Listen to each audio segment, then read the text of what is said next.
السلام علیکم ورحمۃ اللہ وبرکاتہ۔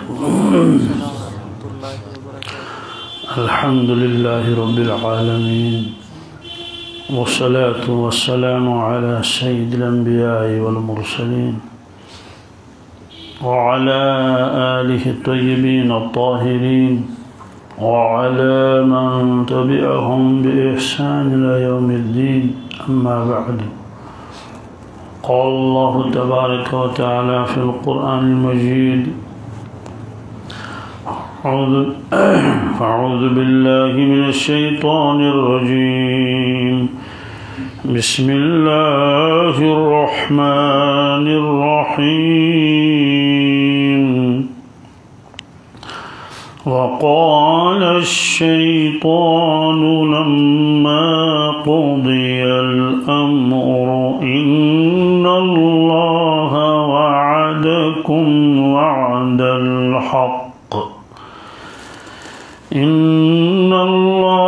وعدكم وعد الحق ووعدتكم فأخلفتكم وما كان لي عليكم من سلطان إلا أن دعوتكم فاستجبتم لي فلا تلوموني ولوموا أنفسكم ما أنا بمصرخكم وما أنتم بمصرخي إني كفرت بما أشركتمون من قبل إن الظالمين لهم عذاب أليم. وأدخل الذين آمنوا وعملوا الصالحات جنات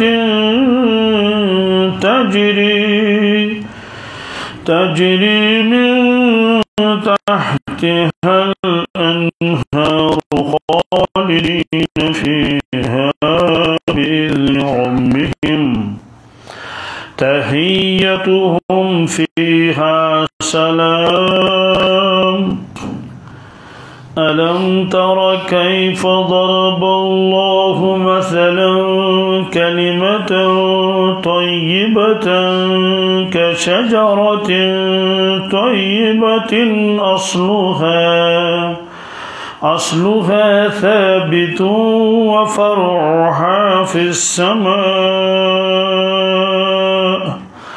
تؤتي أكلها كل حين بإذن ربها ويضرب الله الأمثال للناس لعلهم يتذكرون.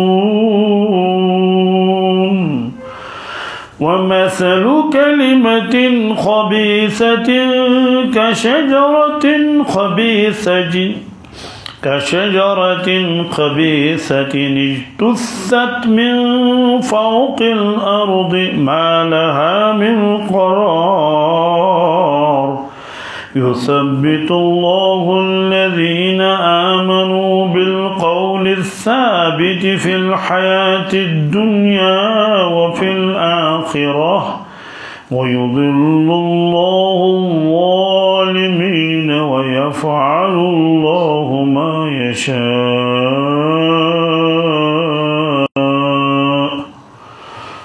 صدق الله العظيم.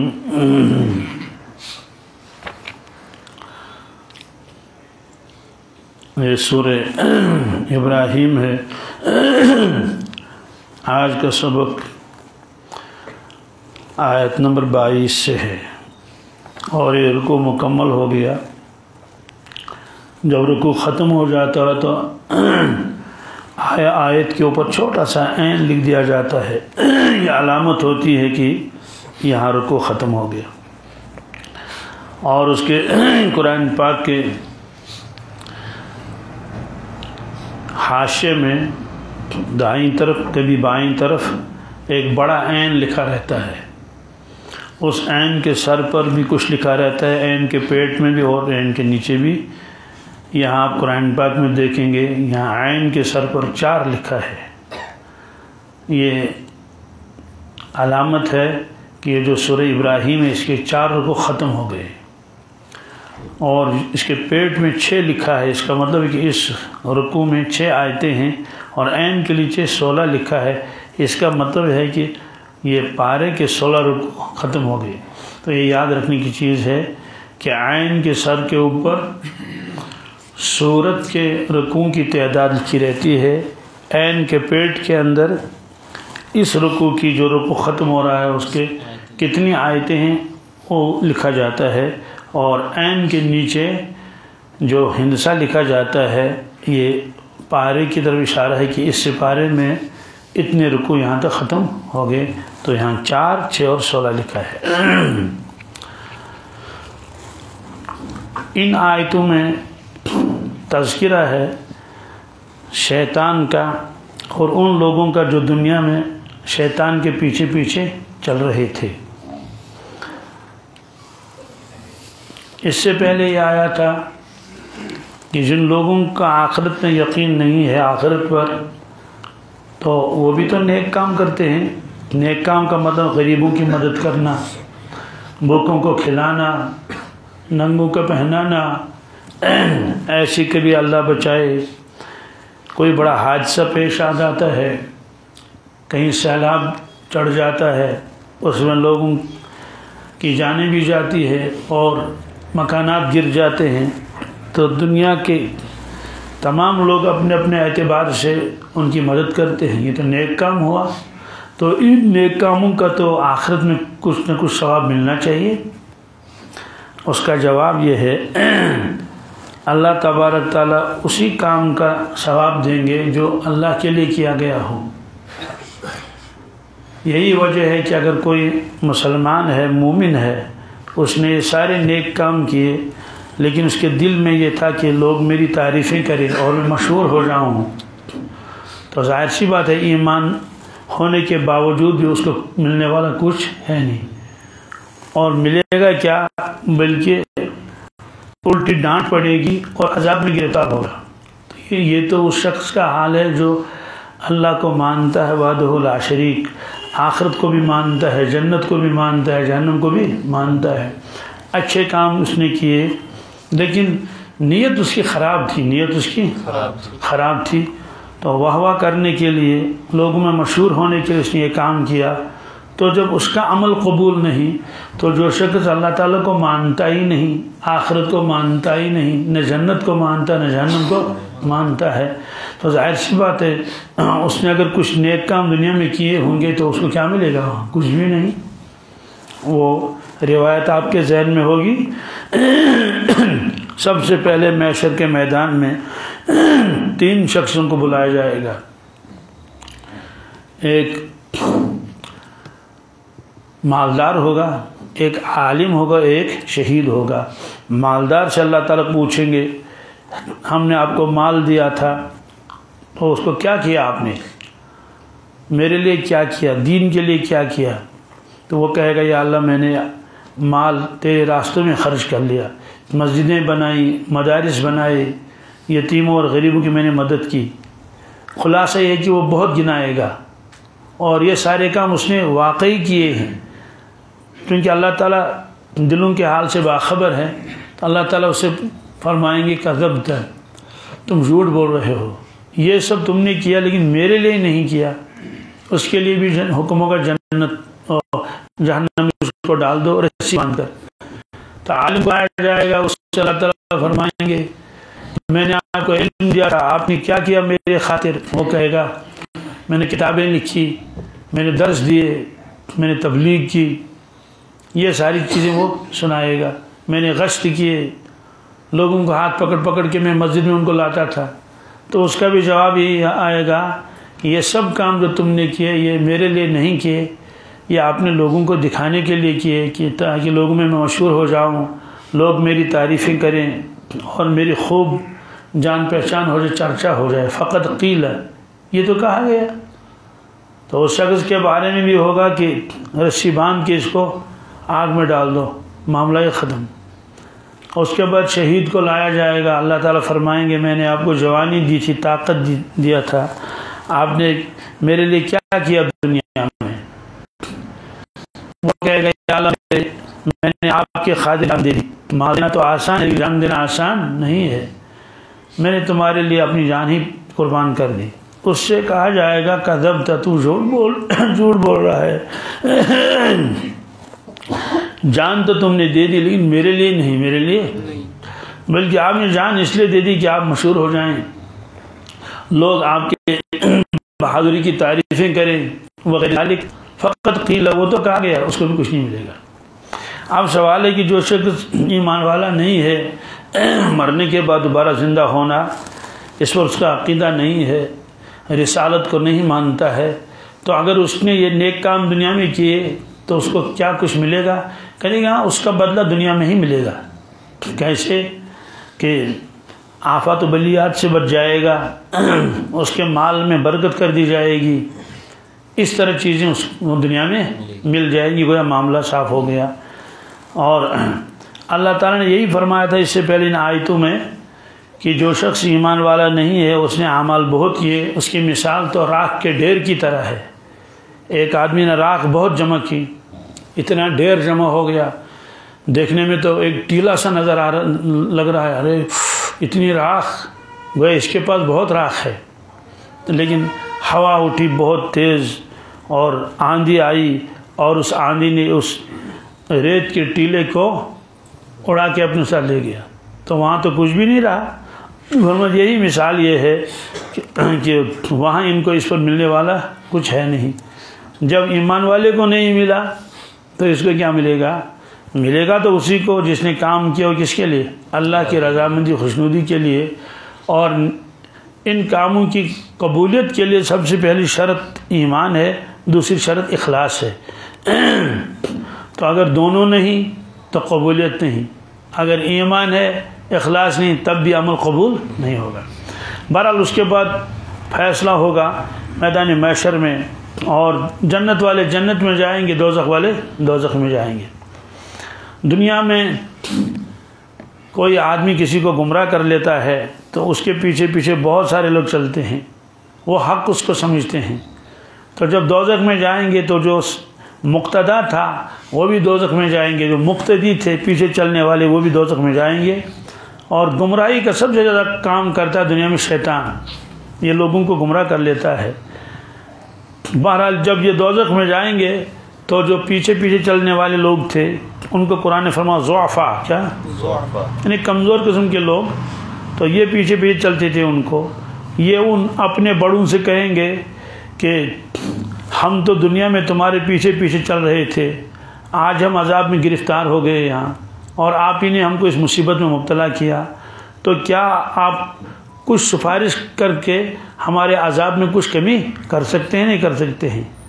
وہ ان کو کہے گے کہ تو اگر ہم کو اللہ ہدایت دیتا ہم ہدایت پر ہوتے، تم کو بھی دیتے، آج نہ ہم اپنے آپ کو بچا سکیں گے نہ آپ کو بچائیں گے۔ اب ایک ہی بات ہے، چیخ پکار کریں، جزا فضا کریں یا صبر کریں، اب یہاں سے نکلنے کا کوئی راستہ نہیں ہے۔ اب لوگ شیطان کے پاس جائیں گے، اور ان آیتوں میں اسی کا تذکرہ ہے۔ تو جب شیطان کے پاس جائیں گے تو شیطان چونکہ عبادت کراتا تھا غیر اللہ کی، تو سب لوگ جائیں گے، اس سے کہیں گے کہ تمہیں نے ہم کو مصیبت میں ڈال دیا، اب ایسا کر لو کچھ سفارش کروا دو ہماری تاکہ ہم عذاب سے بچ جائیں۔ تو شیطان کیا کہے گا؟ تو ان آیتوں میں یہ ہے، وقال الشیطان، شیطان کہے گا لوگوں سے جو دوزخ میں جل رہے ہیں، شیطان خوش بھی جل رہا ہے، لما قضی الامر، جب فیصلہ ہو جائے گا میدان محشر میں کہ جنتی جنت میں چلے گئے، دوزخ کی دوزخ میں چلے گئے، شیطان اور اس کے پیچھے چلنے والے یہ بھی دوزخ میں جائیں گے، تو وہ کہے گا کہ ان اللہ وعدکم وعد الحق، کہ دیکھو لوگوں صاف بات یہ ہے اللہ تعالیٰ نے تم سے دنیا میں وعدہ کیا تھا، سچا وعدہ، کیا کیا تھا؟ سچا وعدہ، اللہ تعالیٰ نے آسمانی کتابوں میں تورات، زبور، انجیل، قرآن مجید، انبیاء علیہ السلام کی زبانی سچا وعدہ کیا تھا کہ تم ایمان لاؤ گے، نیک اعمال کرو گے، اللہ تعالیٰ کو وحدہ لا شریک مانو گے، مرنے کے بعد تم کو جنت ملے گی، اور ابداً ابدا ہمیشہ کے لیے، یہ اللہ نے تم سے وعدہ کیا تھا۔ وَوَعَدتُّكُمْ، میں نے بھی تم سے وعدہ کیا تھا، لیکن میرے سارے وعدے جھوٹے تھے، میرے سارے وعدے جھوٹے تھے۔ میں کہتا تھا کہ بھائی اللہ تعالیٰ تو ہے ہی نہیں، نعوذ باللہ من ذالک، جنت کس نے دیکھی، جہنم کس نے دیکھی، کیوں اپنے آپ کو پریشان کر رہے ہو، متقی بنو، پرہیزگار بنو، اور وہ کرو یہ کرو، موج اڑاؤ، کیا عیش کرو دنیا میں جیسے زندگی مرضی ہے۔ تو میں نے بھی وعدے کر رکھے تم سے کہ، اور اگر کوئی مسلمان ہے تو اسے شیطان کہتا ہے کہ گناہ کر لو، وہ تو غفور الرحیم ہے، وہ تو غفور الرحیم ہے، وہ تو سارے گناہ معاف کر دے گا ایک چٹکی میں، آپ کو کیا غم ہے؟ فی الحال توبہ کرنے کی کوئی ضرورت نہیں ہے، تم تو بھی جوان ہو، ابھی تو تم 25 سال کے 30 سال کے ہو، زندگی گزارنی ہے، آج ہی سے متقی پرہیزگار بن جاؤ تو کیا ہوگا تمہارا؟ اگر تم نے توبہ کر لی، تمہیں عادت ہے پب جی کھیلنے کی، تو پھر اس پر بھی پابند نہیں کھیلو گے پھر، اور تمہیں ڈرامہ دیکھنے کی اور وقت ضائع کرنے کی اور کن کن چیزوں کی عادت پڑی ہوئی ہے، اس لیے توبہ کر لو، لیکن بعد میں کیا کر لو؟ بعد میں، وہ غفور الرحیم ہے۔ تو شیطان کہے گا کہ میں نے بھی تم سے وعدے کر رکھے، فاخلفتکم، لیکن میں نے تمہارا کوئی وعدہ پورا نہیں کیا، پورا نہیں کیا۔ مطلب کبھی شیطان کہتا تھا کہ کوئی غم نہیں، ہم ساتھ ہیں تمہارے، کیا ہم تمہارے ساتھ ہیں۔ قرآن پاک میں ہی ہے، جب بدر کے لیے چلے کفار مکہ شریف سے، تو شیطان ان کے ساتھ چلا انسانی شکل میں، کس میں؟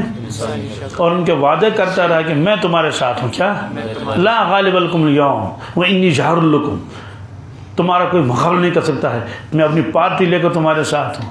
پھر جب وہاں پہنچے، دیکھا جو فرشتوں کا نزول ہو گیا، تو شیطان بھاگ گیا۔ شیطان، انہوں نے اسے کہا بھائی کیوں بھاگ رہے ہو؟ انہوں نے کہا بھائی میں تو ڈر رہا ہوں اللہ سے۔ ان کو معلوم نہیں تھا کہ یہ شیطان ہے، یہ ایک شخص کی شکل میں آیا تھا۔ بہرحال تو شیطان نے یہ بھی کہا کہ مجھے کیوں ملامت کرتے ہو، ملامت اپنے آپ کو کر لو، کیا میں نے تمہارا گریبان پکڑا تھا؟ وما کان لی علیکم من سلطان، میرے لیے کوئی تمہارے اوپر کوئی زور نہیں تھا کہ کھینچ کے میں نے تم کو گناہوں کی طرف لایا اور کھینچ کے تمہیں گمراہی کی طرف لایا، ایسا تو میں نے کچھ نہیں کیا۔ ہاں ایک آواز لگائی، ایک آواز لگائی، تو قصور تو تمہارا اپنا ہے۔ اگر صرف آواز لگانے، تو انبیاء علیہ السلام بھی تو آواز لگاتے تھے، مسجد میں تو اذان بھی ہو رہی تھی نا، وہاں کیوں نہیں گئے؟ میں نے بھی آواز لگائی، آپ پھٹ سے آئے، آپ پھٹ سے، آپ تو خود ہی خراب تھے، آپ کا مزاج خراب تھا، آپ کے مزاج میں گناہ بھرے ہوئے تھے، اسے گناہوں کی طرف جلدی سے چل پڑتے تھے۔ میں نے کسی کا ہاتھ نہیں پکڑا، کسی کا گریبان نہیں پکڑا، میں نے کسی پر دباؤ نہیں ڈالا، کسی پر زور میں نہیں کیا، کچھ بھی نہیں۔ الا ان دعوتکم، صرف میں نے بلایا، صرف میں نے بلایا۔ تو نبیوں نے بھی تھا، بلایا تو صحابہ نے بھی تھا، بلایا تو صالحین نے بھی تھا، تو ان کے بلاوے میں کیوں نہیں گئے؟ میرے بلاوے میں آئے۔ فاستجبتم لی، جب میں نے تم کو بلایا، گناہوں کی دعوت دی، آپ تو فوراً قبول کر لیا، آپ نے فوراً پھٹ سے آپ اس کی طرف آ گئے۔ فلا تلومونی، اس لیے ملامت مجھے مت کرو، ملامت مجھے مت کرو۔ ولوموا انفسکم، ملامت اپنے آپ کی کر لو، ملامت اپنے آپ کی کر لو۔ کیوں نہیں آپ نے غور کر لیا؟ انبیاء علیہ السلام کے بس دلائل تھے کہ ہاں جنت بھی ہے، جہنم بھی ہے، اور یہ نیک راستہ ہے، یہ غلط راستہ ہے، ان دلائل کی طرف آپ نے کوئی دھیان ہی نہیں دیا، اور مجھے ملامت کر رہے ہو، اس لیے تم نے خود آنکھ بند کر کے لیے اس سے کیا۔ ادنا تعامل کر لیتے، معمولی سوچتے، آپ کو سمجھ میں آ جاتا اللہ تعالیٰ ہے، وحدہ لا شریک ہے، اور اتنے انبیاء علیہ السلام 1,24,000 کم و بیش، سبوں کا ایک ہی کو تھا کہ مرنے کے بعد دوبارہ زندہ ہونا ہے، اور لا الہ الا اللہ، اللہ کے سوا کوئی معبود نہیں ہے۔ تو اس لیے تم خود ذمہ دار ہو، مجھے ملامت مت کرو۔ ما انا بمصرخکم، اب تم مجھ سے فریاد کرتے ہو، میں تمہاری فریاد سننے والا نہیں ہوں، فریاد رسی میں نہیں کر سکوں گا، وہ تو خود ہی پھنسا ہے نا۔ وما انتم بمصرخی، اور تم بھی میری فریاد رسی کرنے والے نہیں ہو کیونکہ تم بھی پھنسے ہوئے ہو، میں بھی پھنسا ہوا ہوں۔ انی کفرت بما اشرکتمونی، اب رہی بات جو تم نے مجھے دنیا میں اللہ کا شریک ٹھہرایا تھا، اللہ کے علاوہ مخلوق کو شریک ٹھہرایا تھا اللہ تعالیٰ کا، اس میں شیطان کا دخل ہے نا۔ شیطانی تو ان کو کہتا تھا کہ تم شرک کر لو، تو کہا کہ میں نے اس کا صاف انکار کر دیا، میں نے اس کا صاف انکار کر دیا کہ میں نے ان کو نہیں کہا شریک ٹھہرا اللہ کے، یہ خود ذمہ دار ہیں اپنے گناہوں کے۔ من قبل، اس سے پہلے دنیا میں جو تم نے مجھے شریک ٹھہرایا تھا تو میں نے اس کے کیا کیا؟ انکار کیا۔ ان الظالمین لہم عذاب علیم، اب تو تم ظالم ٹھہرے اور ظالموں کے لیے عذاب علیم ہے۔ یا ان الظالمین لہم عذاب علیم، اللہ تعالیٰ فرمائیں گے ایسے ظالموں کے لیے دردناک عذاب ہے۔ تو یہ وہ شیطان کی گفتگو ہے جو جہنم میں شیطان اور ان کے ماننے والوں کے درمیان ہوگی۔ تو تفسیر میں لکھا ہے کہ اس گفتگو کو سننے کے بعد جہنمی کی کمر ٹوٹ جائے گی، کیا کہیں گے افسوس، جو آخری سہارا تھا ہمارے ذہن میں کہ شیطان کچھ ہماری سفارش کرا کے کچھ چھڑا لے گا ہم کو عذاب سے، تو وہ بھی سب ختم ہو گیا۔ اس طرح سے بہت ساری چیزیں ہیں۔ پھر کہیں گے اب کیا کرنا چاہیے، تو کہیں گے کہ چلو آہوزاری کریں، کیا بہت روئیں دوئیں، جیسے دنیا میں ایمان والا روتا تھا اللہ تعالیٰ گناہ معاف کرتا تھا، ایسے ہم یہاں روئیں گے بہت، لیکن ان کے رونے کا بھی کوئی فائدہ نہیں ہے۔ پھر وہ جائیں گے فرشتوں کے پاس جو جہنم کے اندر ڈیوٹی پر لگے ہوئے ہیں، ان کے پاس جائیں گے کہ تم کچھ سفارش کر لو، تو وہ کہیں گے کیا تمہارے پاس کوئی نبی نہیں آیا تھا؟ کہ ہاں آئے تو تھے، تو پھر تم نے مانا کیوں نہیں؟ انہوں نے کہا ہم نے مانا ہی نہیں۔ اور انہوں نے کہا بھائی ہمارا کام تو عذاب کرنا ہے، ہمارا کام تو ہم تو عذاب کے فرشتے ہیں، سفارش کرنا تو نبیوں کا کام ہے، سفارش کرنا نبیوں کا کام ہے، ہمارا کام تو عذاب کرنا ہے، ہم تھوڑی سفارش کریں گے۔ اس لیے نبیوں کے پاس جاؤ، اور تم نے نبیوں کی بات مانی نہیں، نبیوں کی مان، اس لیے وہ سفارش آپ کی نہیں کریں گے۔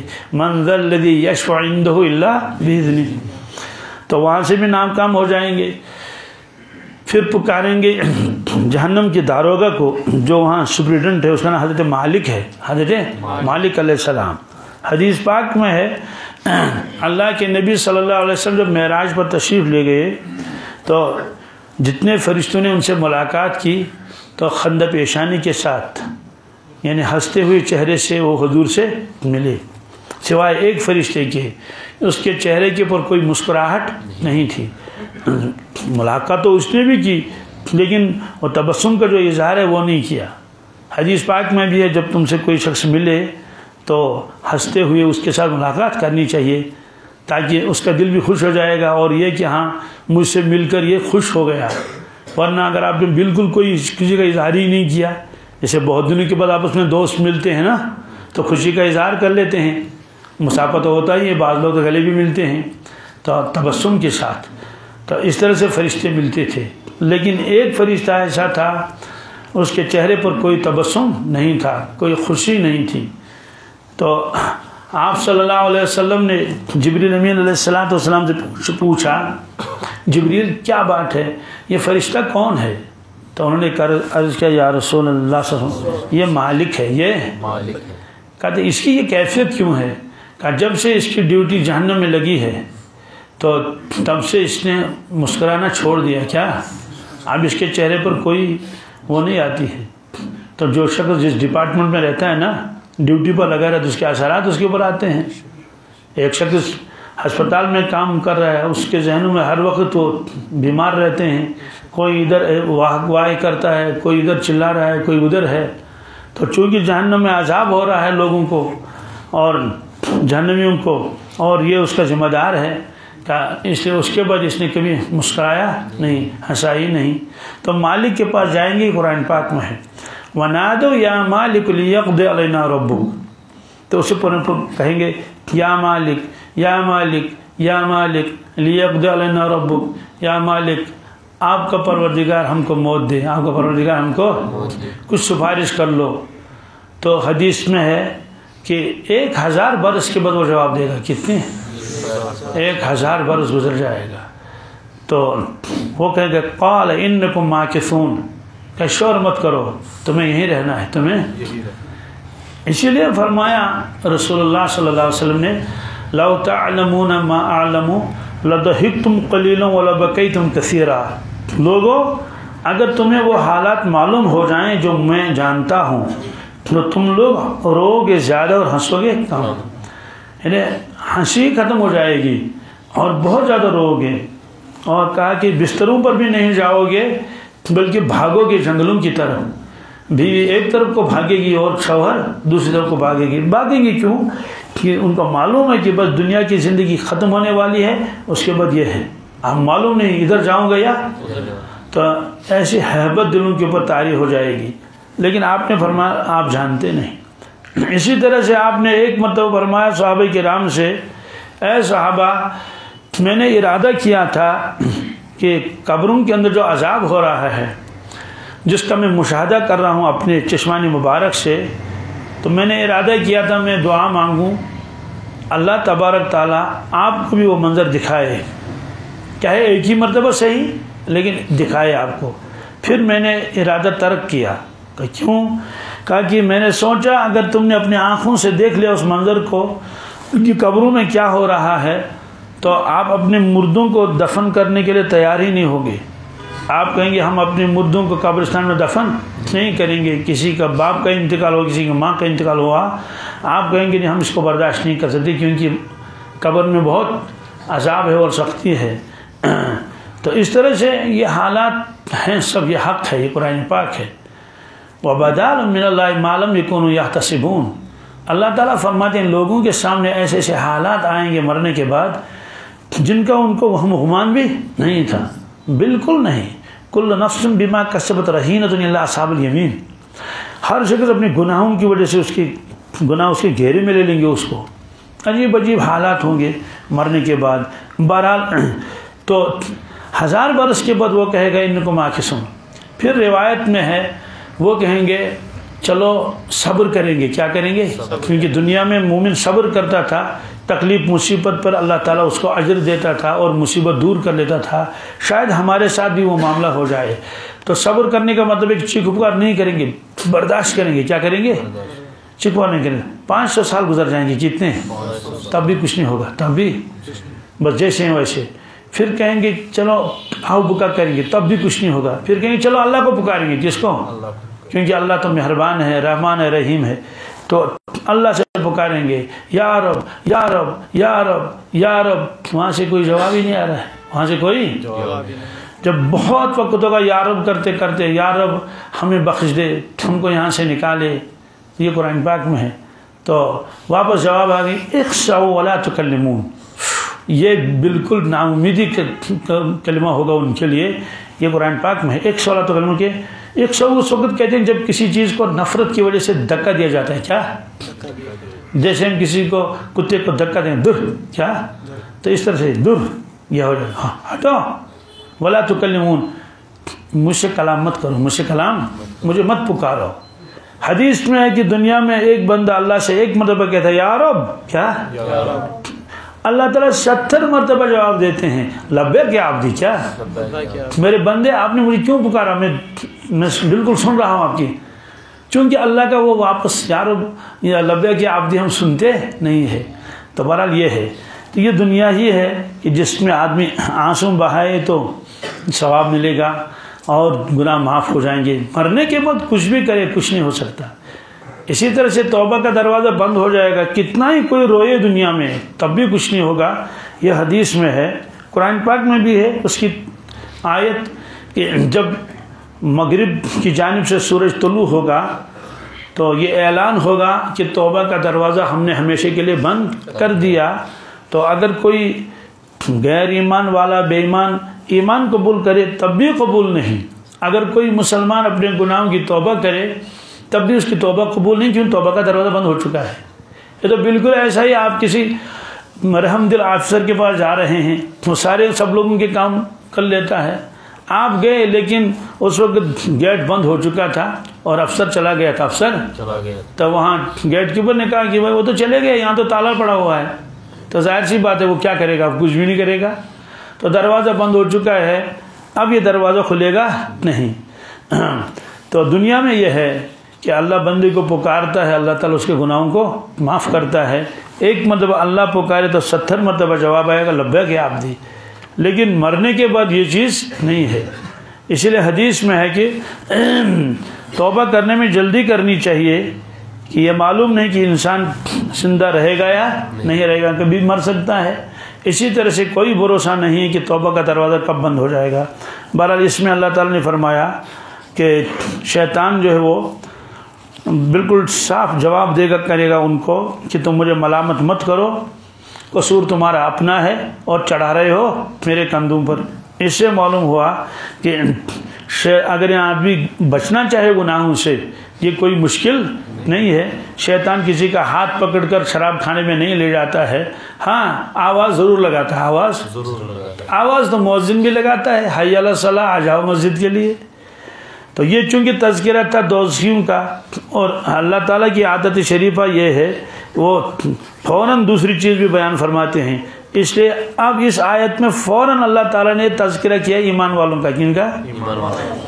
وَأُدْخِلَ الَّذِينَ آمَنُوا وَعَمِلُوا الصَّالِحَاتِ، اور داخل کیے جائیں گے ایمان والے اور جنہوں نے اعمال صالح کیے۔ اعمال قرآن پاک میں جہاں بھی دیکھو ایمان کے ساتھ اعمال صالح کی قید لگی ہوئی ہے، خالی ایمان وہاں لکھا ہوا نہیں ہے۔ تو ایمان اور اعمال صالح، ایمان اور تو بالکل جیسے درخت اور درخت کا پھل، درخت اور درخت کا، تو ایمان اگر درخت ہے تو اعمال اس کے اوپر پھل ہیں۔ تو درخت کی قیمت تو کس سے ہوتی ہے؟ پھل سے ہوتی ہے، اسے نفع اٹھایا جاتا ہے۔ کہاں داخل کرے گا اللہ تعالیٰ ان کو؟ جنات، جنت میں، کس میں؟ جمع کا صیغہ ہے۔ جنات کے معنی بہت سے باغ ہوں گے وہاں، قسم قسم کے باغ، الگ الگ باغ، اللہ اکبر۔ اس کا تصور بھی دنیا میں کوئی نہیں کر سکتا، کیونکہ حدیث میں ایک تو خود تفصیل بیان فرمائی رسول اللہ صلی اللہ علیہ وسلم جنت کی۔ قرآن پاک میں جگہ جگہ جنت کا تذکرہ ہے کہ دودھ کی نہر ہوگی اور شہد کی نہر ہوگی اور پاکیزہ شراب کی نہر ہوگی اور ایسے ایسے بڑے بڑے محلات ہوں گے، اور احادیث میں کتنی تفصیل اس کی ہے۔ تو بعض بزرگوں نے کی کتاب بھی لکھ دی، شوق وطن، کیا شوق وطن، یعنی اس کتاب کو پڑھ کر آدمی کو شوق ہوتا ہے کہ میں بھی اپنی جنت میں جاؤں، اس کے لیے کچھ کر لوں۔ تو اتنی تفصیلات، اور پھر اور بزرگوں نے اور تفصیلات لکھ دی۔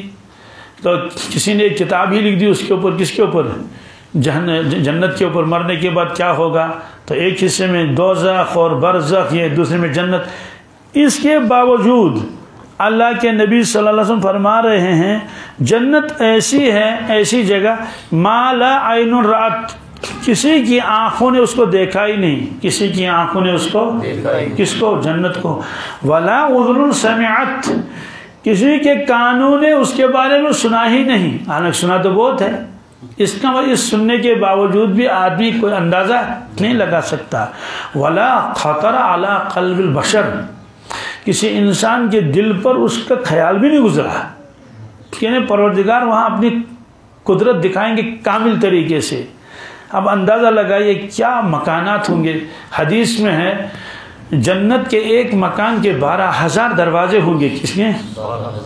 اب اتنے کتنے مکانات ایک ایک جنتی کو ملیں گے؟ چند دن ہی تو یہاں آدمی کو صبر کرنا ہے، شدیت پر چلنا ہے نا، اور کرنا بھی ہے اور ڈرنا بھی اللہ سے، اور مانگنا بھی ہے کہ ایمان نصیب ہو جائے مرتے وقت۔ پھر اس کے بعد ابداً عیش کرے جتنے کرنے ہیں۔ اور پھر جنت کتنی ملے گی؟ جو چھوٹے درجے کا جنتی ہوگا، چھوٹے درجے کا، بڑا نہیں ہے، کیونکہ جنتیوں میں بھی چھوٹے بڑے ہیں، یہ صحابہ تو بہت بڑے ہیں، اولیاء کرام بہت بڑے ہیں، اور باقی ہم عوام جو ہے ہم اس کی کیا ہیں؟ بہت چھوٹے ہیں، نیچے درجے کے۔ تو جو نیچے درجے کا چھوٹا سا جنتی ہوگا، اس کو جو جنت اللہ تعالیٰ عطا فرمائیں گے، تو اس کا رغبہ کتنا ہوگا؟ کیا یعنی وہ ہوگا کتنا؟ تو فرماتے ہیں کہ جتنی تمہاری یہ دنیا ہے، جتنی تمہاری اس سے 10 گنا زیادہ، اس سے 10 گنا۔ اب یہاں سے ہوائی جہازوں میں چلتے چلتے تھک جاتے ہیں، 8 گھنٹے جہاز میں لگ گئے، 10 گھنٹے جہاز میں لگ گئے، کتنے جہاز میں لگ گئے، اور پھر ایک ہی طرف کو گیا، ادھر سے جائے گا ادھر بھی اتنی وسیع کائنات ہے، ادھر بھی وسیع کائنات ہے، اوپر جائے گا تو کہاں تک چڑھے گا، تو اتنی وسعت ہے، تو چھوٹے جنتی کو اتنا ملے گا، تو بڑے درجے کو کتنا ملے گا؟ وَإِذَا رَأَيْتَ ثَمَّ رَأَيْتَ نَعِيمًا وَمُلْكًا كَبِيرًا، اے جنتی جب تم اپنے جنت کو دیکھو گے مرنے کے بعد آپ دیکھیں گے ملک کبیر ہے، کیا؟ وَإِذَا رَأَيْتَ ثَمَّ رَأَيْتَ مُلْكًا كَبِيرًا، کبیر ملک ہوگا، یہ ایک آدمی کو ملے گا۔ یہ دنیا کی تنگی تھوڑی ہوگی کہ جو چھت بنانے کے لیے وہ جگہ نہیں ہو رہی ہے، ہمسایہ کہہ رہا ہے کہ بھائی چھت اپنی طرف کر لینا کیونکہ یہ جو برف ہمارے شہر میں گرے گی، اور کہیں نالی نکالنے کا موقع نہیں، کہیں سڑک جو ہے وہ نہیں مل رہی ہے، ہمسایہ کہتا ہے کہ نہیں میں دیوار کو ہٹاؤں گا، یہ تنگی تھوڑی ہوگی، وہاں اتنی جنت ہے، لیکن اس کے لیے محنت بھی چاہیے نا۔ خواجہ صاحب نے فرمایا بحر غفلت یہ تیری ہستی نہیں، دیکھ جنت اس قدر سستی نہیں، رہ گزر دنیا یہ بستی نہیں، جائے عیش عشرت و مستی نہیں، کر لے جو کرنا ہے آخر موت ہے، ایک دن مرنا آخر موت ہے۔ بہرحال کبھی فرمایا دار فانی کی سجاوٹ پر نہ جا، نیکیوں سے اپنا اصلی گھر سجا، پھر وہاں بس چین کی بنسی بجا، انہو قد فاز فوزا من نجا، کر لے جو کرنا آخر موت ہے، ایک دن مرنا آخر موت ہے۔ کبھی فرماتے ہیں لطف دنیا کے ہیں کئی دن کے لیے، کھونا جنت کے مزے ان کے لیے، یہ کیا ہے دل تو پھر یوں سمجھ تو نے ناداں گل دیے تن کے لیے۔ اس نے فرمایا کہ جنت کی حقیقت تو وہاں جا کر معلوم ہو جائے گی کہ مکانات کیسے ہوں گے اور لال و جواہر کے بنے ہوئے ہوں گے، اور جو اندر بیٹھا ہے باہر کا منظر سب دیکھے گا، کیا دیکھے گا؟ اور باہر ہوگا تو اندر کا منظر سب دیکھے گا، اور کیا کیا عجائبات ہوں گے۔ تو ایک جنتی ایک مطلب یہ خیال کرے گا میں اپنی جنت کو دیکھوں، کس کی؟ والدہ کی اپنی جنت، تو 3000 برس رہی کیا صرف دیکھنے کتنے کہ جنت کہاں کہاں ہے۔ اب بتائیں کتنا سستا سودا ہے، کرنا کیا ہے؟ میں 5 نمازوں کی پابندی کرنی ہے، حلال کھانا ہے، اور گناہوں سے اپنے آپ کو بچانا ہے، اور کوئی اللہ تعالیٰ نے کوئی ہمارے اوپر اتنا کوئی بوجھ تو ڈالا نہیں، غریبوں پر حج بھی نہیں، غریبوں پر زکوٰۃ بھی نہیں، جو بیچارہ مزدوری کرتا ہے اس پر عشر بھی نہیں۔ رمضان آیا گیا، رمضان آیا، اب ایک ہی چیز تو رہی کون؟ نماز۔ بہرحال یہ فرمایا کہ تجری من تحتہا الانہار، اس جنت کے نیچے نہریں بہہ رہی ہوں گی۔ اس نیچے کے 2 معنی ہیں، کیا؟ ایک تو یہ ہے کہ آدمی اوپر ہے تو نیچے سے دریا بہہ رہا ہے صاف و شفاف، نیچے اتر کے پانی استعمال کر سکتا ہے، اور اگر وہ پانی پینا ہے تو پانی خود آئے گا، اس کے اوپر نیچے آنے کی ضرورت نہیں ہے۔ یہ تو صرف اللہ تعالیٰ نے ڈیکوریشن کے لیے اور بس سجاوٹ کے لیے اور اس کے لیے بنایا ہے، کیونکہ عیش کی جگہ جنت ہے۔ تو دوسرا مطلب تو ہے کہ اوپر سے مکان ہوگا، لیکن وہ دیکھیں گے نیچے سے پانی چل رہا ہے، نیچے سے بہت جگہ ایسا ہے۔ مدینہ طیبہ میں کچھ ہوٹل ایسے ہیں کہ جب آدمی اندر جاتا ہے ہوٹل میں، نیچے والے اس میں جو ہے وہ شاپنگ ہوتا ہے نیچے، اوپر تو رہائش ہوتی ہے نیچے 1-2 منزلوں میں، تو وہاں جب جاتے ہیں تو آدمی ڈر لگتا ہے کہ یہ تو پانی ہے، تو پانی تو نیچے چل رہا ہے، اور اوپر سے شیشے لگائے انہوں نے اتنے موٹے موٹے تاکہ وہ ٹوٹ نہ جائیں، تو بس ایک عجیب منظر اس کا ہوتا ہے۔ تو ایک مطلب اس کا یہی ہے کہ مکانات تو ہیں، اوپر سے شیشے لگے ہوئے، کیا لگے، نیچے سے پانی چل رہا ہے، یعنی خوش منظر ہے یہ۔ تو جنت ایسی ہے۔ فرمایا کہ خالدین فیہا، یہ جنتی ہمیشہ وہ رہیں گے وہاں، بِإِذْنِ رَبِّهِمْ، اپنے رب کی اجازت سے، اپنے رب کی مطلب تو یہ ہے کہ ان کو وہاں سے نکالا نہیں جائے گا، ان کو وہاں سے نکالا نہیں جائے گا۔ اللہ فرمائیں گے یہ جنت ہے، تلک الجنت التی اورثتموہا، یا تلکم الجنت ایک جگہ ہے، یہ جنت ہے ہم نے آپ کو وراثت کے طور پر دے دی۔ کس کے؟ وراثت کے طور پر۔ تو یہ جنتیوں کے دل سے ڈر نکل جائے، کہیں ایسا نہ ہو ہمیں دوبارہ کسی اور ملک میں بھیجا جائے، اسے کہ وہاں سے نکلنے کو کسی کو جی نہیں چاہے گا۔ تحیتہم فیہا سلام، تحیتہم فیہا سلام، فرماتے ہیں کہ وہاں جو ملاقات ہوگی وہ سلام ہوگا، کیا ہوگا؟ یعنی جب بھی ایک دوسرے ملیں گے تو السلام علیکم کریں گے، کیا کریں گے؟ تو سوال ہے کہ السلام علیکم کا مطلب تو یہ ہے کہ تم سلامت رہو، تمہارا اہل و عیال سلامت رہے، اور آپ کی صحت بھی رہے، سب چیزیں رہیں، لیکن وہاں اس کی چیز کی ضرورت ہی نہیں، وہاں اس چیز کی ضرورت ہی نہیں. تو وہاں تو پہلے سے ہی ہے نا, وہاں بیمار تو ہوگا نہیں, اور جو کوئی ٹینشن ہوگی نہیں وہاں, غریب نہیں, بیمار نہیں, پریشانی نہیں, بڑھاپا نہیں, کچھ بھی نہیں, کوئی نقصان ہی نہیں ہوگا اس کو, نہ اولاد میں نہ مال میں. پھر یہ سلامتی کی دعا کیوں السلام علیکم؟ اس کا جواب لکھا ہے کہ دنیا میں جب ملاقات کرتے تھے یہ دعا تھی. کیا تھی؟ اس لیے حکم ہے السلام قبل الکلام, کہ کلام سے پہلے سلام کر لو, چاہے فون پر کر لیں چاہے آمنے سامنے. اب تو اس میں بھی بہت کوتاہی ہوتی ہے, دن میں 10 مرتبہ فون کر لے گا گھر کو, اور نہ ادھر سے السلام علیکم نہ ادھر سے السلام علیکم. تو ایک حکم ٹوٹ رہا ہے شریعت کا. ان چیزوں کو معمولی نہیں سمجھنا چاہیے. یہ دعا ہے کیا؟ فوراً گھر والوں کو فون کر لو, ان کو بتا کے رکھ دینا, آپ فون وہاں سے سلام کیا کریں. کیوں؟ جو ریسیو کرے گا, جو اٹھائے گا نا, اس کے ذمہ ہے سلام کرنا. کس کے؟ جو ادھر سے کال کرے گا اس کے ذمہ کہاں السلام علیکم ہے. کیوں؟ اس کو کیا پتا ہے کہ یہ فون اٹھائے گا یا نہیں اٹھائے گا. تو جو اٹھانے والا کو وہ کہے گا السلام علیکم, کیا یہ ادھر سے کرے گا وعلیکم السلام.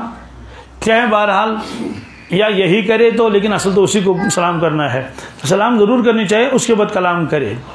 یہ فرمایا کہ دنیا میں ایک یہ دعا تھی کہ تمہاری ہر چیز سلامت رہے. کیا؟ ہر چیز سلامت رہے, بلڈ پریشر بھی سلامت رہے. کیا؟ اور جتنی لیولیں آج ہوتی ہیں نا, اس کی کولیسٹرول لیول اور کیا کیا ہے نا, اور شوگر لیول, ساری لیول سلامت رہے. کتنی بڑی دعا ہے یہ. تو جنت میں کیا ہوگا, یہ مبارکباد ہوگی. کیا؟ کہ آپ کو تو واقعی سلامتی مل گئی. آپ کو تو واقعی اب نہ بیمار ہو جاؤ گے, نہ بوڑھے ہو جاؤ گے, نہ کوئی ہمسایہ آپ کو ستائے گا, نہ جنات ستائیں گے, نہ جادوگر ستائے گا, نہ کوئی آفیسر آپ پر ظلم کرے گا, نہ کوئی ظالم آپ کو پریشان کرے گا. آپ تو سلامتی کے گھر میں آ گئے. کہاں؟ وعلیکم السلام, تم پر بھی سلامتی ہو. تو دنیا میں یہ سلامتی کی دعا ہے, اور جنت میں سلامتی ملنے پر مبارک بادی ہے. قرآن پاک نے فرمایا تحیتہم فیہا سلام, ان کو سلام ملے گا. اور اس سلام کا مقابلہ کائنات کی کوئی چیز نہیں کر سکتی. کیوں؟ جملہ تو یہ چھوٹا ہے. کیا؟ لیکن ان کے معنی میں کتنی وسعت ہے. یہی وجہ ہے کہ جب اللہ کے نبی صلی اللہ علیہ وسلم اللہ تعالیٰ سے ہم کلام ہو گئے, تو اللہ کے نبی صلی اللہ علیہ وسلم نے ادھر سے آداب بندگی جامع الفاظ میں عرض کیا, التحیات للہ والصلاۃ والصلوات والطیبات. اس کا مطلب یہ ہے کہ یا اللہ, زبانی عبادتیں کیا التحیات للہ, اور والصلوات بدنی عبادتیں, والطیبات مالی عبادتیں, سب آپ کے لیے ہیں. کس کے لیے؟ اللہ کے لیے ہیں. تو جواب میں آیا السلام علیک ایھا النبی ورحمۃ اللہ وبرکاتہ. شارحین لکھتے ہیں کہ جو اللہ نے اس وقت دعا دی رسول اللہ صلی اللہ علیہ وسلم کو, اس سے بڑھ کر اگر کوئی دعا ہو سکتی تھی وہ بھی دیتے, اس سے بڑھ کر کوئی دعا نہیں تھی. اور 3 چیزوں کے بدلے میں 3 چیزیں اللہ نے عطا فرمائی. ادھر سے کہا التحیات للہ والصلوات والطیبات, 3 چیزیں ہو گئی. اللہ نے فرمایا السلام علیکہ, کیا ایھا النبی ورحمۃ اللہ وبرکاتہ. اور اس میں عجیب نقطہ دیکھ لیجئے, اللہ کے نبی صلی اللہ علیہ وسلم عرض کر رہے ہیں کہ سب تیرے لیے ہے. کیا؟ اس میں کوئی شریک نہیں ہے, چاہے عبادت ہو بدنی, زبانی, مالی. اللہ تعالیٰ نے جو 3 چیزیں عطا فرمائی وہ بھی حضرت ہی کے لیے خاص تھی. فرمایا کہ ہم بھی اپنی سلامتی کو رحمت آپ کے لیے خاص کرتے ہیں. السلام علیکہ, کیا یہ واحد کا صیغہ ہے, آپ پر سلامتی ہو, آپ پر ایھا النبی, اے ہمارے نبی صلی اللہ علیہ وسلم, ورحمۃ اللہ, اور اللہ کی رحمتیں ہوں. کس کے؟ وہ برکات ہو, اس کی برکتیں بے شمار لا تعداد. تو 3 چیزوں کے بدلے میں 3 چیزیں وہاں ملی. سب سے پہلی چیز جو ملی وہ سلامتی ملی. کیا؟ جی. لیکن آپ نے اس موقع کے اوپر اپنی امت کو بھی شامل رکھا اور صالحین کو. تو واپس عرض کیا السلام علینا, السلام میرے اوپر تو ہے ہی, لیکن میری امت بھی اس میں شامل رہے اور صالحین بھی رہے. السلام علینا, ہم پر, وعلی عباد اللہ الصالحین, اور جو صالحین آپ کے بندے ہیں جو مجھ سے پہلے دنیا سے گزر چکے ہیں اور جو میری امت میں شامل, ان پر بھی سلامتی ہونی چاہیے, ان پر بھی. تو یہ سلام اس وقت ہے. اور جب جنتی جنت میں داخل ہو جائیں گے تو دروازے پر جو وہاں رضوان ہوگا وہ بھی سلام کرے گا. کیا یہ قرآن پاک میں سلام علیکم طبتم فادخلوها خالدین، سلام علیکم طبتم فادخلوها خالدین. جا رہے ہیں سلام کے ساتھ. کس کے ساتھ؟ ادخلوها بسلام، ادخلوها چلو سلامتی کے ساتھ اندر داخل ہو جاؤ. پھر جب جنتی جنت میں جائیں گے سارے غم دور ہو گئے، سارے غم دور ہو گئے، تو کہیں گے الحمدللہ الذی ہدانا لہذا وما کننا لنہتدی لولا ان ہدانا اللہ. اس کا مطلب ہے کہ اللہ کا شکر ہے. کیا؟ اور یہ شکر اس وقت ان کے دل سے، ان کے روح سے، ہر چیز سے نکلے گی. دنیا میں تو نکلتا ہے کبھی زبان سے نکلا، دل اور کہیں ہے دل، لیکن وہاں جو حمد نکلے گا وہ حقیقی حمد ہوگا. کیا؟ اس کی مثال ایک بزرگ نے دی ہے. تو اس کے شاگرد جو علامہ تھے انہوں نے اسے یہ عرض کیا کہ جنت کے حمد اور یہاں کے حمد میں کیا فرق ہے؟ حضرت نے فرمایا سنو، ایک آدمی کو پیاس لگی ہے. کیا؟ بہت زیادہ پیاس. تو جب پیاس لگتی ہے تو آدمی ٹھنڈا پانی پینا چاہتا ہے نا. اس کو پانی تو دیا لیکن وہ گرم تھا. کیا تھا؟ وہ گرم پانی تھا، اس کو مزہ بھی نہیں. پھر بھی اس نے کہا الحمدللہ. کیا کہا؟ تو دوسرے آدمی کو ٹھنڈا پانی پلایا اور روح افزا ساتھ ملایا. یہ میں اپنی طرف سے بتا رہا ہوں اس کو، روح افزا اور ٹھنڈا پانی بھی اور خوشبودار جو کہ اب اس نے بھی الحمدللہ پڑھ لیا نا، تو دونوں الحمدللہ میں فرق ہوگا کہ نہیں؟ اس نے تو محض اس لیے پڑھ لیا چلو گرم پانی تو بہرحال مل تو گیا، مل تو کسی نے کسی درجے میں تو پیاس مٹ گئی. لیکن جس کو روح افزا ملا اور فریج کا پانی ملا، کیونکہ بعض لوگ کرتے ہیں نا پسند اس کو، اہل عرب وہ گرم پانی پیتے ہی نہیں. یہ جو گرم پانی جہاں کے ہم پیتے ہیں نا وہ ناٹ کولڈ، حرم میں وہ جو اصل زمزم ہوتا ہے تو اس کو اہل عرب ہاتھ نہیں لگاتے، بالکل نہیں. وہ تو وہ ٹھنڈا والا پیتے ہیں، ان کی عادت ہوتی ہے نا بچپن سے. ہم لوگوں کو تو زکام ہو جائے گا. تو اصل ٹھنڈا پانی ہے. کیا؟ حدیث میں بھی ہے کہ یا اللہ مجھے ایسی محبت اپنی عطا فرما، انی اصل کا حبک ہے. جیسے ٹھنڈا پانی کی محبت ہوتی. کیا؟ پیاسے کو. کس کو؟ تو حاجی امداد اللہ صاحب نے فرمایا تھا پیاسا چاہے جیسے آب سرد کو، کیا اس سے زیادہ مجھ کو تیری پیاس ہو. اللہ تعالیٰ سے دعا کرتے ہیں پیاسا چاہے جیسے آب سرد کو، ٹھنڈے پانی، اس سے زیادہ مجھ کو تیری پیاس ہو. تو حدیث میں ٹھنڈے پانی کو ہی بتایا گیا. ہاں غسل کے لیے تو گرم پانی ہونا چاہیے. کیا؟ اور پینے کے لیے ٹھنڈا پانی. یہ تو مجبوری ہے کہ ہم لوگ ٹھنڈا پانی نہیں پی پاتے ہیں، زکام وغیرہ ہوگا. تو بہرحال تو میں کیا کہہ رہا تھا، جنت کے اندر ہاں سلامتی ہو گئی. اب جب جنت میں جائیں گے تو حمد پڑھیں گے، اور یہ حمد دل سے ہوگا. کیا؟ دل سے ہوگا. وہ جو دونوں میں فرق ہے نا، تو روح افزا والے نے بھی کہا الحمدللہ اللہ، لیکن تو ٹھنڈا پانی بھی پیا اور منہ میں بھی خوشبو آ رہی ہے. اور جس نے تھوڑا سا گرم والا پانی پیا تو اس نے بھی الحمدللہ. تو یہ کہا چلو پڑھنا ہی پڑے گا. تو جو وہ کہیں گے وہاں الحمدللہ الذی ہدانا لہذا وما کننا لنہتدی لولا ان ہدانا اللہ. یہ تو ان کی روح اور ان کے دل اور ایک رواں پڑے گا. جنت میں داخل ہو جائیں گے. اللہ اب یہاں سے نکلنا نہیں، تو ساری پریشانیاں دور ہو گئی، نہ کوئی بیمار ہوگا نہ کوئی کچھ. تو اس وقت دعا پڑھیں گے اللہ کا شکر ہے. کیا؟ الحمدللہ ہدانا لہذا، جس پر اللہ نے ہم کو داخل کر یہ رہنمائی کی، اس جنت کی، یعنی دنیا میں ہدایت دے دی اور دین پر چلایا صراط مستقیم پر، اور یہاں آ کر کہاں داخل کیا؟ وما کننا لنہتدی لولا ان ہدانا اللہ. ہمارے بس میں کہاں ہم یہاں پہنچتے، ہم یہاں اگر اللہ ہم کو نہ پہنچاتا. اس کے بعد گئے جنت میں، جنتی چلو ٹھیک ہے جمعہ کا دن ہوگا. کیا؟ جمعہ کا دن. تو حکم آئے گا کہ جلدی چلو پارک میں. کس میں؟ پارک میں. وہ پارک بھی کیا ہوگا، یہاں کا پارک نہیں، وہ تو اللہ ہی جانتا ہے وہ کیسے ہوگا. نور کی کرسیاں، نور کی کرسیاں لگی ہوئی ہیں، نور کی کرسیاں ہیں.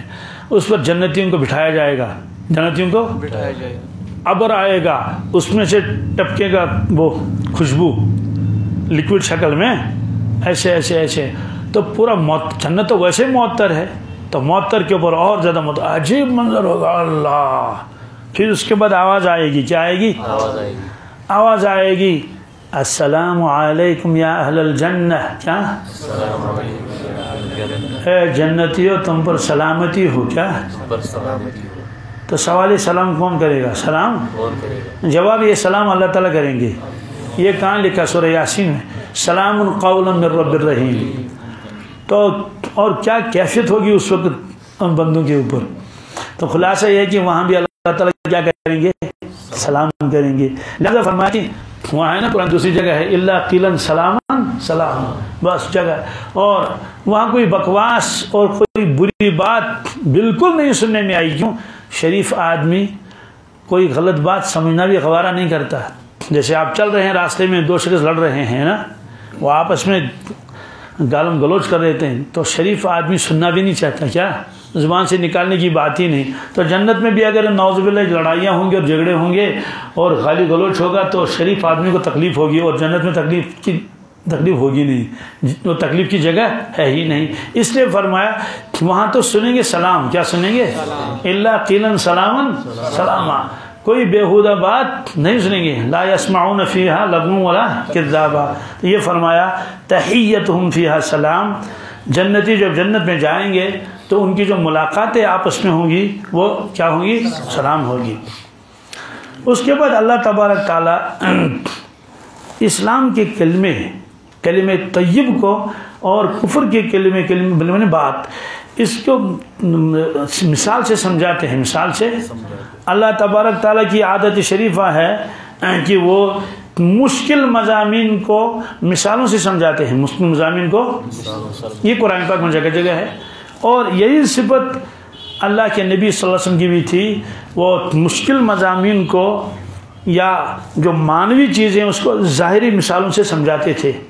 جیسے مثال کے طور پر قرآن پاک نے فرمایا کہ تم اللہ کے راستے میں دے دو، تمہیں اس کا بدلہ ملے گا. کیا ملے گا؟ کتنا ملے گا؟ 700 گنا. کتنا؟ اس سے زیادہ بھی مل جائے گا، 7000 گنا بھی مل جائے گا. تو ٹھیک ہے، اب کیسے ملے گا؟ اللہ تعالیٰ نے مثال بیان فرمائی کہ مثل الذین ينفقون اموالهم فی سبیل اللہ کمثل حبۃ انبتت 7 سنابل فی کل سنبلۃ 100 حبۃ. جو لوگ اللہ سے خرچ کرتے ہیں اللہ کی خوشنودی کے لیے، اللہ تعالیٰ فرماتے ہیں ان کی مثال ایسی جیسے زمیندار زمین میں بیج بوتا ہے. زمین میں ایسے بیج بو لیا، اس کے بعد ہوا کیا؟ تو جو ایک گیہوں کا دانہ اس نے زمین میں ڈالا تھا، اسے جو پودا نکلا، اس پودے کے اوپر 7 کھوشے، 7 بالیاں، 7 ہیل، 7 بالی چلے. اور فی کل سنبلۃ 100 حبۃ، ہر بالی کے اندر 100 دانے تھے. کتنے؟ تو اس میں 7 بالیاں ہیں، ہر بالی میں 100 دانہ ہے، تو کتنے ہو گئے؟ 700 ہو گئے. لیکن بیج کتنا ڈالا تھا؟ ایک ہی تو ڈالا تھا نا.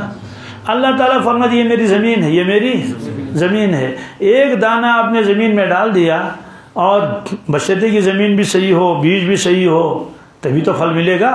وہاں بھی یہی ہے، اخلاص ہو، کیا ہو، اور صحیح جگہ پر خرچ کرے. فرمایا کہ 700 تو آپ خود دیکھ رہے ہیں، 700 تو آپ خود دیکھ رہے ہیں. واللہ یضاعف لمن یشاء.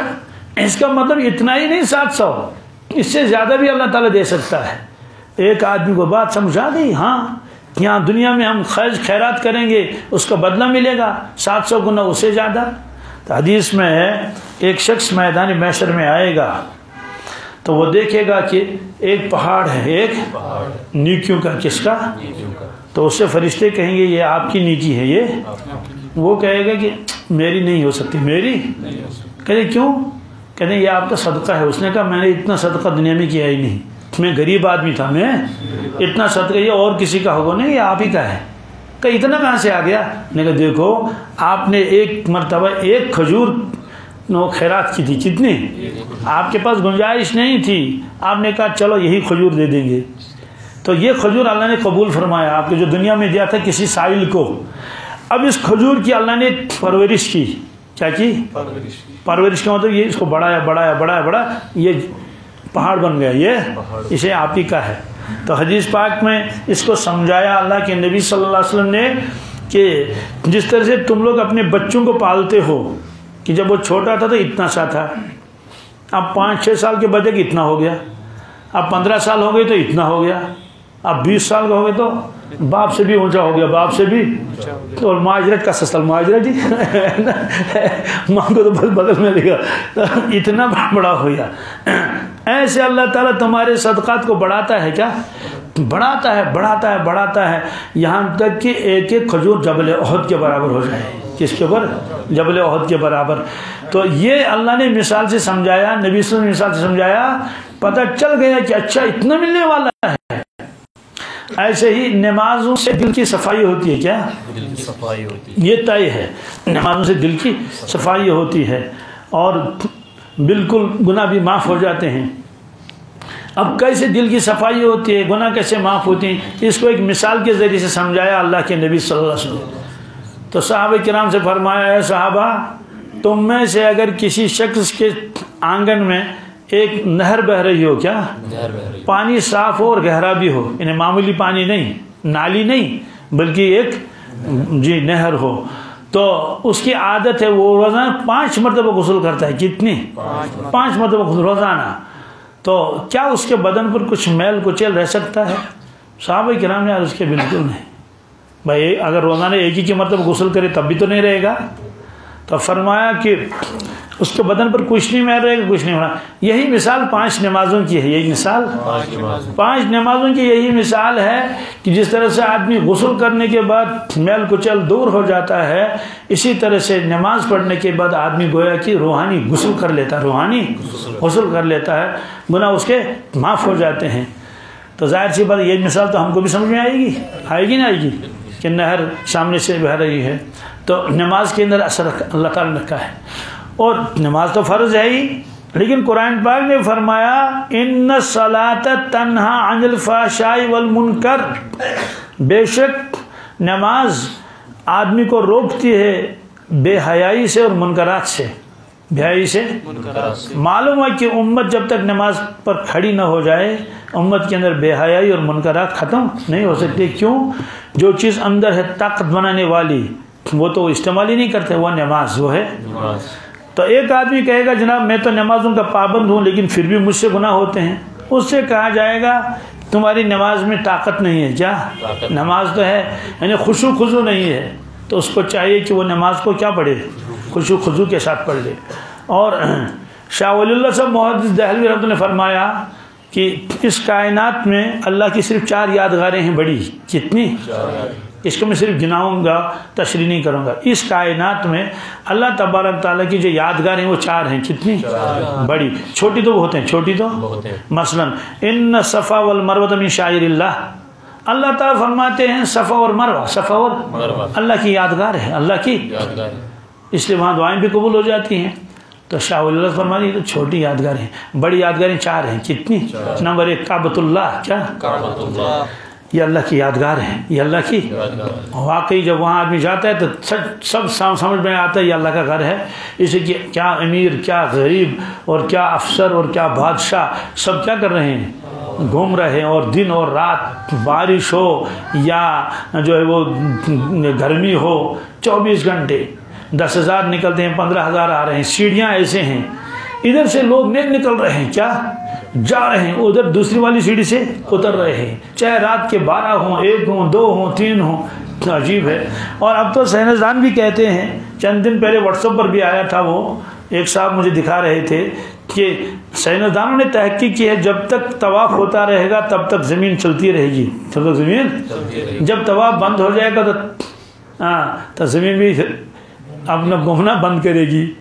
اور حدیث میں قرآن پاک میں بلکہ جعل اللہ الکعبۃ البیت الحرام قیاما للناس، اللہ تعالیٰ فرماتے ہیں ہم نے کعبۃ اللہ کو لوگوں کے قیام کا ذریعہ بنایا ہے۔ جب تک کعبہ رہے گا لوگ رہیں گے، جب کعبہ نہیں رہے گا لوگ بھی نہیں رہیں گے۔ اس لیے آپ نے فرمایا میں دیکھ رہا ہوں اس شخص کو جس نے تیر پھینکا کعبہ کی طرف، کس کی طرف؟ یعنی میزائل، اور کعبہ کو شہید کیا۔ یعنی آپ نے فرمایا ایسا ہوگا، ایسا ہوگا، اور میں اس شخص کو دیکھ رہا ہوں، اس شخص کو کہ اس کی شکل کیسی ہے۔ تو جب یہ ہوگا تو اللہ تعالیٰ فرمائیں گے میرے گھر پر حملہ ہوا، کیا؟ اس لیے وہ پوری کائنات کو کیا کریں گے؟ ملیامیٹ کریں گے۔ تو جب تک کعبہ، تو فرمائے کہ ایک یادگار کعبہ ہے، دوسری یادگار اس کائنات میں حضرت رسول اللہ صلی اللہ علیہ وسلم ہے، یہ اللہ کی یادگار ہے۔ تو بہرحال اس کی میں تشریح نہیں کروں گا۔ تیسری یادگار جو یہ کلام اللہ ہے، کیا؟ کلام اللہ، جی، تو یہ نشانی ہے اللہ کی۔ چوتھی یادگار جو وہ نماز ہے، کیا ہے؟ نماز۔ اب اس کا ہم کوئی احساس ہی نہیں، کعبہ کا تو ہم احترام کر لیتے ہیں، اللہ کے نبی صلی اللہ علیہ وسلم کا تو سبحان اللہ کیا کہنے اس کی ان کی عظمت، قرآن پاک کے احترام کرتے ہیں، تعظیم کرتے ہیں، عزت کرتے ہیں، تو لیکن نماز کے بارے میں ایسا نہیں، ایسا نماز کے بارے میں ایسا شوق نہیں ہے، ایسا جذبہ نہیں ہے، ایسا اہتمام نہیں ہے. تو اس کو فرمائیں یہ اللہ کی نشانی ہے نماز. اس کا کیا مطلب ہے؟ ابراہیم علیہ السلام نے کعبۃ اللہ بنایا، جگہ جگہ پتھر رکھے، ادھر بھی ادھر بھی ادھر بھی ادھر بھی، کیوں؟ تاکہ حدود حرم جو ہے اس میں رہے.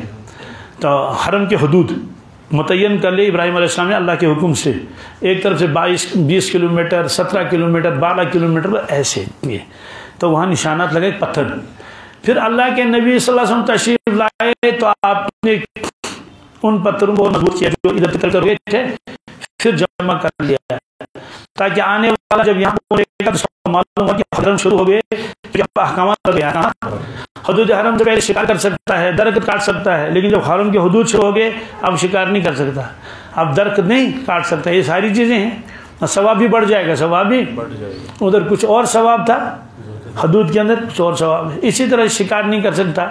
یہی وجہ ہے کہ جب ہرنی کو یا اور کسی کو شکاری پیچھے ہوتا تھا وہ بھاگتے تھا ہرنی، جلدی جلدی حرم میں پہنچ گئے وہ رک گئے. کیا ان کو معلوم ہے اب یہ کچھ کرنے والا جانوروں کے معلوم یہ حرم ہے.